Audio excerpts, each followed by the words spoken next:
Hi, this is Dr. Gary. Welcome to my tune-up. Let's talk a little bit about getting along with people. You know, it seems, anyway it does to me, and this might be just my opinion, that people are becoming more angry, more frustrated. And I'm not sure if you're noticing this out there when you're driving. People are really being short-tempered, doing a lot of erratical driving. And I also noticed that in stores, people seem to have a lack of patience and compassion for other people. So what's causing this? Well, we could say it's issues with time and space and all this esoteric stuff, or we could say it's the breakdown of society, or we could probably say it's just the changing times and maybe people are becoming oversensitive or even undersensitive. It really doesn't matter. I'm asking you right now to take a look at yourself and what's going on with you. Do you find yourself more stressed about certain things? One of the big stressors, of course, is money. People are always worried about money. And let's talk a little bit about worry. Not just specifically about money, but let's just talk about worry. What is worry? Well, let's break it down. And if you seem to be an habitual worrier, maybe this is going to help you. Maybe it's not. I'm not sure. Everybody's a little bit different. Everybody's kind of a snowflake. But the point of it is, worry, as Einstein said, is kind of a waste of the imagination. When we worry, what we're really doing is creating. And when we're creating in our mind, it means it really hasn't happened yet. Oh yes, it can be based on past history or evidence of what was once. But worry is a projection into the future, presupposing that what we're worried about is going to happen. And then that creates more worry. Remember this, that thoughts create feelings. Feelings create behaviors. Our behaviors create actions. And through those actions of living our life, it creates more thoughts. This is called a nested loop. And when we get on a worry loop, or our nested loops are programmed to worry habitually, that's pretty much all we're going to think about. Now let's look at it this way. Thoughts create feelings. So upstream is the thought process.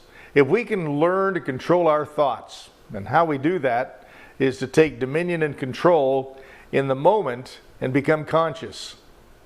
Because all of this nested loop stuff is in our subconscious mind because we programmed it to be that way. Give yourself permission now to just be in the moment and think about something that you're worried about. And think about focusing on what's making you worry about that.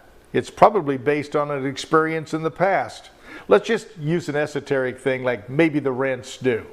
And the rent's coming up and oh my gosh, how am I going to pay it? I just got it paid barely this time. Well, we're taking that feeling of what it feels like to just get it paid barely this time. We're bringing it into this moment right now, and then we're projecting it into the future like it's going to happen again. And the problem with that is while we're doing all that worrying, we're doing absolutely nothing to remedy the cause. You see, because we're killing our creativity by worrying. And what's going to get the rent paid on time next time with ease is creativity. It means you seeing, hearing, and feeling things and opportunities that are going to bring money to you or the rent to you, whether it's in your job or it just comes from someone else or someplace else. Worry, as Einstein said, is a waste of the imagination, meaning that worry is a creative endeavor that we trigger within our mind based upon past principles, experiences, and events that have happened in our life. If we can learn to take all those events and understand we survived them, and bring yourself into the present moment and tell ourselves, what is it that I can do today that I didn't do yesterday that's going to make that rent get paid tomorrow? And most likely it's taking action.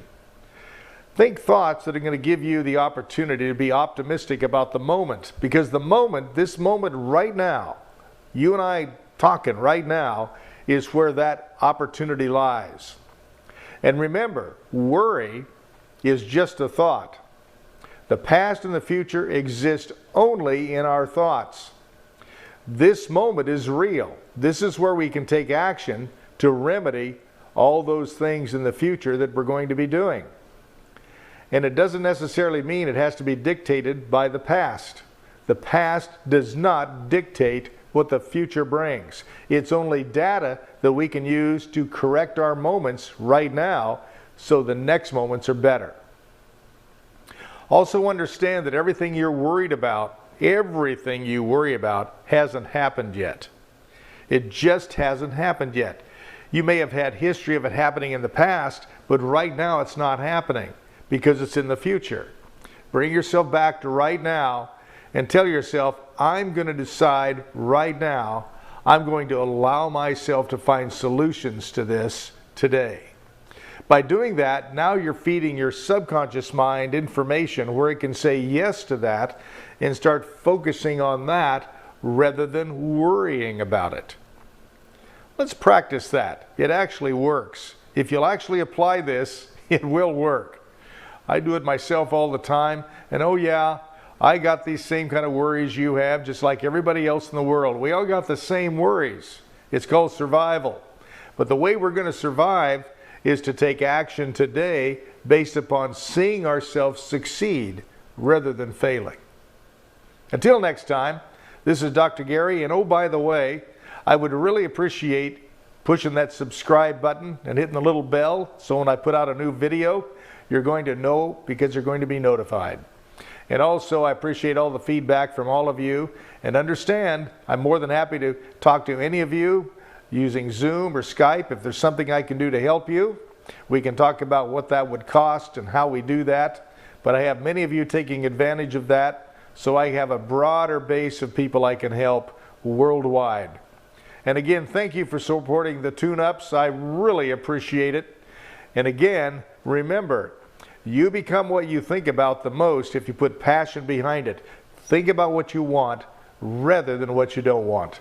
Until next time, bye-bye.